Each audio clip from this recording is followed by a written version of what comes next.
எடப்பாடி பழனிசாமி அந்த விஷயத்துல குறியா இருக்காரு. பிஜேபி நம்மளை முழுங்கிடக்கூடாது அப்படின்றதுல குறியா இருக்காரு.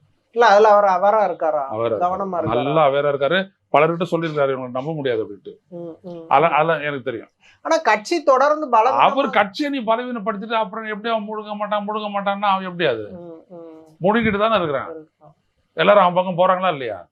உன் கூட இருக்கக்கூடிய மணி என்ன மணி, அவரு கோயம்புத்தூர் தங்கமணி, வேலுமணி, அவங்களாம் யாரு இன்னைக்கு பாஜக ஆட்கள்.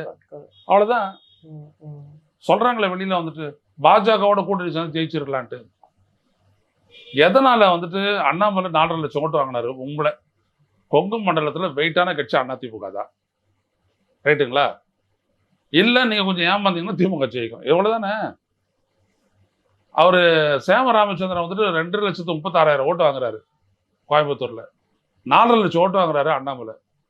2 மடங்கு ஓட்டு. இது சாத்தியமா? எங்காவது எப்படி வந்துச்சு? வட இந்தியனை கொண்டாந்து வச்சு சேர்த்து அடிக்கிறான். அவன் ஏன் உனக்கு போட்டு போடல? அப்ப பிஜேபி என்ன செய்யறான்?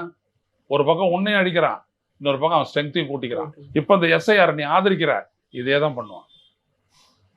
அறிவே இல்லைங்க, அரசியல் அடிப்படை அறிவே இல்லாத செயல்படுறாங்க.